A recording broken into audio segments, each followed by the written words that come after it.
El peso de la expectativa humana suele ser una condena invisible para quienes, desde la infancia, son transformados en el lienzo donde una sociedad proyecta sus frustraciones colectivas. La historia del fútbol moderno prefiere recordar los estadios repletos, los contratos millonarios y la glorificación absoluta de un ícono, pero la microhistoria real de Lionel Messi no comienza con un Balón de Oro, sino en el entorno urbano y complejo de una Rosario golpeada por las crisis económicas de finales de los años 90. En ese escenario de vulnerabilidad, un niño anónimo y menudo debió enfrentarse no solo a la hostilidad de un sistema deportivo local que lo etiquetaba con eufemismos despiadados debido a su estatura, sino a una cruda realidad biológica que amenazaba con truncar su futuro antes de permitirle siquiera competir en igualdad de condiciones. Detrás de la propaganda mediática que años más tarde intentaría vender su ascenso como un milagro divino, se esconde un proceso clínico y bioquímico doloroso, marcado por el diagnóstico temprano de una deficiencia en la hormona de crecimiento que obligaba a su familia a una logística diaria e insostenible de inyecciones de somatotropina. Esta introducción a la fragilidad física nos revela la geopolítica de las sombras que movió los hilos de su destino, donde el desinterés de las instituciones financieras locales y la desesperación de un padre firmando un compromiso en una servilleta de papel provocaron un efecto mariposa irreversible. La migración forzada hacia la Masía en Barcelona no fue un camino de rosas, sino el inicio de un aislamiento cultural y un desgaste emocional profundo para un adolescente que pagó el precio de la genialidad con la pérdida de su propia normalidad.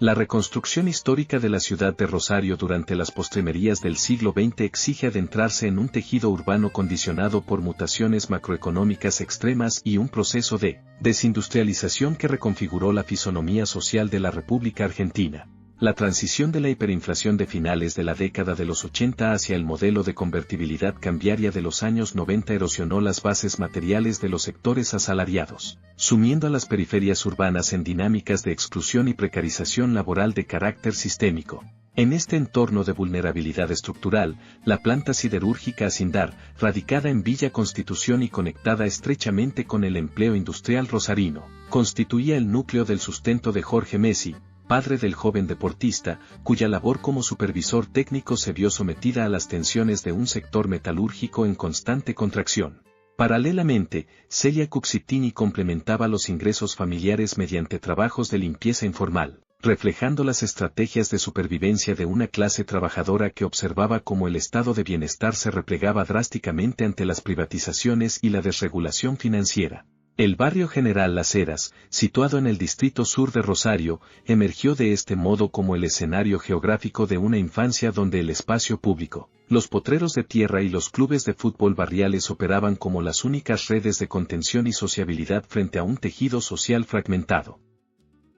Esta coyuntura macroeconómica e institucional asfixió de manera directa a los sistemas de salud y previsión social que daban cobertura a los trabajadores formales del país. Las obras sociales sindicales y las mutuales de salud médica comenzaron a experimentar severos desequilibrios en sus arcas, derivando en demoras burocráticas y en la suspensión de tratamientos médicos de alta complejidad que resultaban imposibles de financiar de manera directa por las familias proletarias. En un contexto nacional donde el acceso a la salud pública se deterioraba y los insumos médicos importados se cotizaban bajo un régimen cambiario dolarizado artificialmente, cualquier patología que requiriera una intervención biotecnológica prolongada se convertía de inmediato en un detonante de colapso financiero familiar. De este modo, la microhistoria de los Messi se inscribe en la experiencia colectiva de miles de hogares argentinos de finales de los 90, obligados a negociar de forma extenuante con administraciones de salud insolventes y fundaciones corporativas como la Fundación Acindar para intentar garantizar la viabilidad biológica y el desarrollo físico de sus hijos.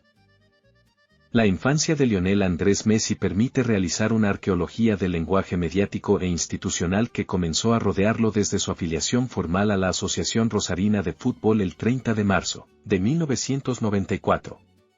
Al ingresar a las divisiones infantiles de Newell's Old Boys en el predio Malvinas Argentinas, su figura quedó ligada a la mítica categoría nacida en 1987, que bajo la tutela del entrenador Ernesto Becchio fue bautizada por la historiografía local como la Máquina del 87. Los archivos de la liga local revelan un rendimiento estadístico inverosímil para un menor de edad, entre marzo de 1994 y octubre de 1999. El delantero acumuló 234 goles en 176 partidos oficiales, promediando una cifra de 1,32 anotaciones por cada compromiso disputado. Un desglose cronológico de su producción goleadora ilustra de forma categórica esta superioridad deportiva, registrándose 40 goles en 1994, 36 goles en 1995, otros 36 goles en 1996, 40 goles en 1997, 27 goles en 1998 y 55 goles en 1999.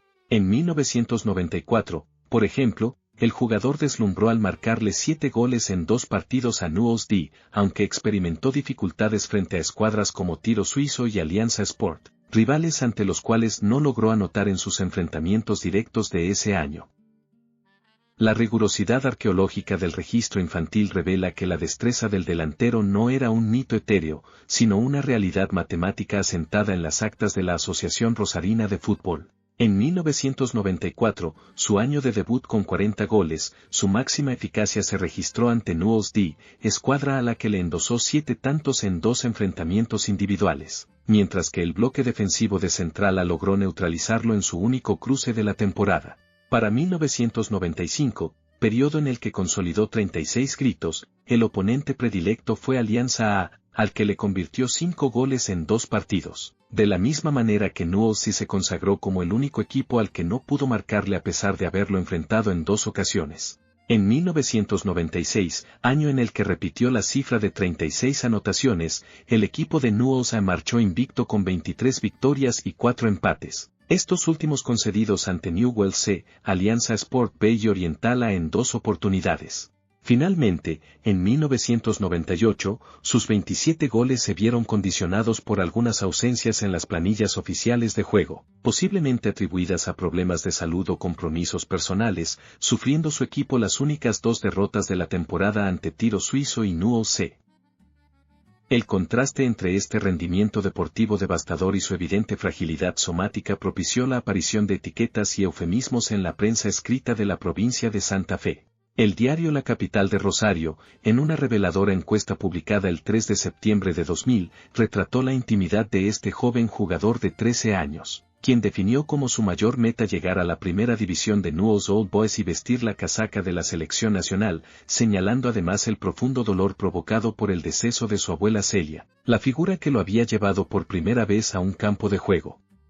No obstante, los regímenes mediáticos comenzaron a construir un relato de excepcionalidad física mediante el apelativo pichón de crack, un término que encubría la reticencia de las instituciones a asumir la realidad de su retraso estatural. El surgimiento del sobrenombre La Pulga, acuñado originalmente por sus hermanos Rodrigo, Matías y Marisol en el ámbito estrictamente familiar debido a su rapidez y baja estatura, fue posteriormente adoptado de forma sistemática por el periodismo deportivo a partir del año 2005. Esta denominación no era meramente descriptiva, sino que funcionó como un dispositivo narrativo que naturalizaba su condición médica, reduciendo un trastorno endocrino severo a un rasgo de agilidad mitológica y ocultando la cruda realidad de un organismo infantil que luchaba diariamente por alcanzar un desarrollo biológico normal.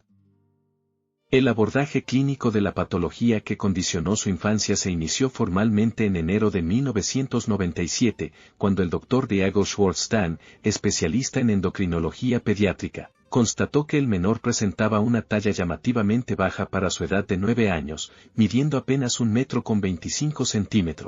Tras descartar otras causas metabólicas o sistémicas, el diagnóstico definitivo se estableció a los 11 años, deficiencia de la hormona de crecimiento, un trastorno endocrino originado por la secreción inadecuada de somatotropina por parte de la glándula hipófisis anterior. La somatotropina es un polipéptido de 191 aminoácidos sintetizado, almacenado y secretado por las células somatotropas de la adenohipófisis, cuya función biológica primordial durante la niñez consiste en la estimulación del crecimiento longitudinal de los huesos largos a través del cartílago de conjunción. El tratamiento indicado para revertir este cuadro consistió en la terapia de reemplazo hormonal mediante la administración diaria de somatotropina recombinante sintética. Desde una perspectiva clínica especializada, el diagnóstico de la deficiencia de la hormona de crecimiento o somatotropina implica un análisis fisiopatológico complejo que trasciende la simple medición estática de la estatura corporal. dado que la secreción de somatotropina por parte de las células somatotropas de la adenohipófisis es un proceso pulsátil, regulado por la interacción antagónica entre la hormona liberadora de la hormona de crecimiento y la somatostatina hipotalámica, un valor aislado de hormona de crecimiento en suero carece de validez diagnóstica. El equipo médico debió recurrir a pruebas de provocación farmacológica, utilizando agentes como la clonidina o la insulina para inducir una respuesta secretora máxima y demostrar de forma inequívoca la incapacidad de la glándula para superar el umbral de secreción establecido. Confirmada la patología, se procedió a la terapia sustitutiva con somatotropina recombinante, un análogo biosintético obtenido mediante tecnología de ADN recombinante en cultivos bacterianos de Escherichia coli, cuya estructura molecular es idéntica a la hormona de crecimiento humana nativa. La acción molecular de la somatotropina administrada por vía subcutánea se inicia al unirse al homodímero del receptor de la hormona de crecimiento en la superficie celular de los tejidos diana, principalmente en el hígado. Esta interacción induce un cambio conformacional que activa la quinasa tirosina JANO número 2, desencadenando la fosforilación de los residuos de tirosina del propio receptor y de las proteínas transductoras de señal y activadoras de la transcripción de la familia STAT, en particular la 5B. La translocación de estos factores al núcleo celular estimula la transcripción del gen del factor de crecimiento insulínico tipo 1, el cual es vertido al torrente circulatorio para actuar como el principal mediador del crecimiento lineal. A nivel del cartílago epifisario de los huesos largos, el factor de crecimiento insulínico tipo 1 actúa como un mitógeno que promueve la condrogénesis, estimulando la proliferación y posterior hipertrofia de los condrocitos, lo que resulta en la apposición de nueva matriz ósea y el alargamiento esquelético. Además, la hormona posee un potente efecto metabólico directo, promoviendo la retención de nitrógeno, la síntesis de proteínas musculares, la lipólisis en el tejido adiposo y la modulación de la sensibilidad a la insulina, factores todos ellos indispensables para la configuración de un atleta de alto rendimiento. La administración diaria de este compuesto farmacológico implicaba un desafío logístico de primer orden para la familia trabajadora de Rosario. La dosificación de la somatotropina recombinante se calcula meticulosamente basándose en el peso corporal del paciente, recomendándose un rango de dosis de 0,030 mg por kilogramo de peso al día, lo que requería reajustes constantes a medida que el menor ganaba masa física. El costo de adquisición de estas ampollas inyectables representaba una carga financiera insoportable en la Argentina de la época, oscilando entre $1.000 y $1.200 mensuales, una cifra que superaba con creces los ingresos promedio de una familia metalúrgica de la región. Durante los primeros 24 meses, la viabilidad de la terapia se sostuvo gracias a una compleja triangulación financiera. La obra social del personal rural asumía el 50%, la mutual médica cubría un 25% y la Fundación Asindar aportaba el 25% restante como parte de sus programas de asistencia social corporativa. No obstante, la profunda recesión económica que estranguló a la industria del acero argentina a finales de los 90 provocó retrasos prolongados en los reembolsos de la Fundación Asindar, forzando a los padres a asumir deudas imposibles de sostener, situación que se agravó drásticamente cuando la dirigencia de Newell's Old Boys, bajo el control de Eduardo López, incumplió su promesa de financiar la continuidad del tratamiento clínico, colocando al menor al borde de una interrupción terapéutica que habría provocado un cierre epifisario prematuro y truncado permanentemente su desarrollo estatural. La urgencia de asegurar la viabilidad biológica del joven futbolista impulsó a su entorno familiar a adentrarse en la geopolítica de las sombras que regía los mercados de captación de talentos infantiles entre América del Sur y Europa. En septiembre del año 2000, los intermediarios rosarinos Fabián Soldini y Martín Montero, en colaboración con el representante Horacio Gaggioli radicado en suelo español, coordinaron el traslado de la familia Messi a Barcelona para realizar una serie de pruebas deportivas auspiciadas por el influyente agente Josep María Minguella. Durante semanas, el menor permaneció alojado en el Hotel Cataluña de Plaza España bajo una atmósfera de profunda incertidumbre, mientras los estamentos deportivos del Fútbol Club Barcelona debatían la conveniencia de asumir un fichaje altamente inusual. El presidente institucional de la época, John Gaspard, enfrentaba un panorama deportivo adverso y consideraba financieramente imprudente destinar recursos significativos al traslado de una familia extranjera entera y al financiamiento de una terapia endocrinológica prolongada para un menor de 13 años que carecía de garantías físicas inmediatas. El traslado de la familia a territorio europeo en septiembre del año 2000 se enmarca en una compleja trama de intereses donde se cruzaban la captación de talentos y la especulación financiera. La red de contactos articulada por los intermediarios Fabián Soldini y Martín Montero en Rosario se conectaba directamente con Horacio Gaggioli en Cataluña, quien coordinó el arribo del menor y su padre Jorge al aeropuerto de El Prat para realizar las pruebas técnicas bajo la tutela de Josep María Minguella. Mientras el niño demostraba su talento en las canchas de entrenamiento cercanas al mini-estadi, la junta directiva encabezada por John Gaspard se mostraba paralizada por las dudas financieras y administrativas. La firma de la servilleta en la confitería del Club de Tenis Pompeya el 14 de diciembre del año 2000 actuó como un salvoconducto de urgencia, pero no resolvió de inmediato la parálisis burocrática del club para tramitar los fondos destinados a la salud del menor. Fue en este preciso instante donde la figura de Joan Lacueva Colomer, director de las secciones de fútbol base del Barcelona, asumió un protagonismo histórico absoluto al desembolsar de su propio patrimonio personal el dinero necesario para adquirir las primeras cajas de somatotropina recombinante en las farmacias de la ciudad, evitando de este modo una regresión en el desarrollo biológico del futbolista y salvando el acuerdo contractual que cambiaría para siempre el rumbo de la institución azulgrana. El punto de quiebre definitivo se produjo el 14 de diciembre del año 2000, en la confitería del Club de Tenis Pompeya de la Montaña de Montjuïc, donde Horacio Gaggioli presionó a la dirección deportiva del Barcelona con la posibilidad inminente de trasladar al jugador a la capital española para someterlo a pruebas con el Real Madrid. Ante esta advertencia, el secretario técnico Carles Rexach redactó un borrador de contrato improvisado sobre una servilleta de papel, asumiendo la responsabilidad institucional de fichar a Lionel Andrés Messi bajo las condiciones económicas acordadas previamente. No obstante, el engranaje burocrático del club catalán continuó demorando la ejecución de los pagos médicos, lo que motivó la intervención directa de Joan Lacueva Colomer, entonces director general del fútbol base de la entidad barcelonista. Lacueva, demostrando una audacia inusitada, decidió financiar de su propio patrimonio personal las primeras dosis de la hormona del crecimiento para evitar la interrupción de la terapia del jugador y consolidar su permanencia en la residencia de la Masía. Para regularizar la situación migratoria y eludir los vacíos legales de la transferencia de menores de edad, la institución catalana formalizó un salario para el padre Jorge Messi y estructuró una red de asistencia médica que garantizó la asunción total del tratamiento biotecnológico por parte de la estructura corporativa del club, blindando al deportista en una de las plataformas de desarrollo deportivo y de comercialización mediática más potentes del planeta. El efecto mariposa y las bifurcaciones burocráticas del fútbol mundial.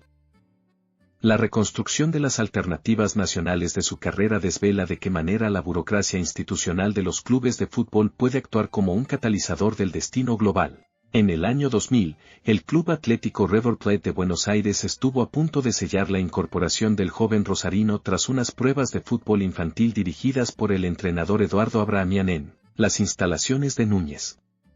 En la jornada del martes, el técnico lo colocó en el terreno junto a Leandro Jiménez, observando movimientos de una plasticidad y aceleración inauditas para su edad cronológica. El jueves siguiente, en una prueba más exigente contra jóvenes de la categoría 1986, Messi ratificó su genialidad al anotar 3 goles memorables, lo que decidió a Abramian a tramitar de inmediato su ficha federativa. Jorge Messi y su hijo estamparon sus firmas en los formularios de la institución millonaria, pero la reglamentación exigía la rúbrica de ambos progenitores, quedando pendiente la firma de su madre Celia, quien nunca regresó a las oficinas debido al colapso de las negociaciones por los derechos federativos. El obstáculo insalvable fue la negativa absoluta del polémico presidente de Newell's Old Boys, Eduardo López, quien reaccionó con violencia ante la solicitud de la transferencia y bloqueó de forma sistemática la liberación del pase federativo, impidiendo que River Plate pudiera registrar legalmente al menor ante la Asociación del Fútbol Argentino.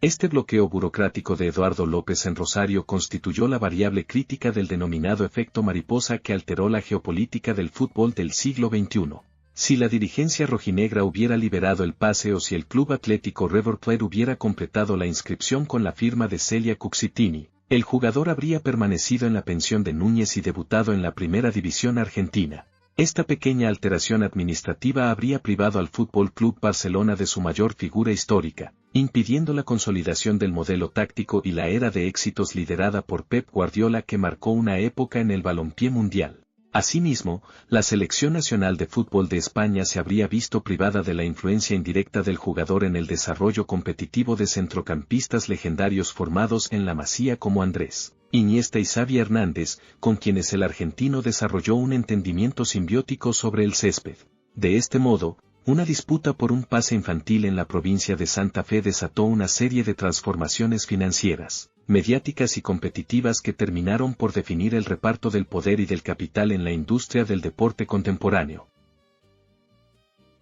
El epílogo de una trayectoria tan monumental no se escribe únicamente sobre el césped, sino en el espacio íntimo donde el mito da paso, finalmente, al hombre. Tras décadas de una exposición mediática asfixiante y un desgaste físico e institucional sin precedentes, la microhistoria reciente de Lionel Messi revela un refugio maduro y consolidado en su entorno más cercano, construido junto a su esposa y sus 3 hijos, quienes transformaron el ecosistema de presiones en un territorio de estabilidad emocional. Este arraigo familiar funciona como el contrapeso perfecto para una figura que aprendió a sobrevivir a la geopolítica de las sombras de la industria deportiva global, demostrando que el verdadero triunfo de aquel niño diagnosticado en Rosario no radica en la acumulación infinita de trofeos, sino en la capacidad de preservar su propia humanidad intacta frente a las cámaras de todo el planeta. El destino, sin embargo, siempre guarda un último giro de tuerca, un efecto mariposa final en los grandes escenarios internacionales. La culminación de su carrera competitiva en la reciente Copa Mundial de 2026, donde la selección argentina alcanzó la instancia definitiva de las semifinales antes de caer eliminada en un reñido encuentro frente a España, cierra de forma poética un círculo histórico perfecto. Aquel país europeo que en su adolescencia le ofreció la infraestructura médica y el tratamiento bioquímico que su propia tierra le negaba, se convirtió en el último escollo deportivo de su madurez. Esta derrota final no debilita su legado, sino que deconstruye la propaganda de la imbatibilidad para entregarnos el retrato definitivo de un atleta completo, un hombre que, habiendo conquistado el Olimpo del fútbol, se retira con la dignidad intacta de quien ha entregado hasta la última gota de su resistencia al deporte que redefinió para siempre.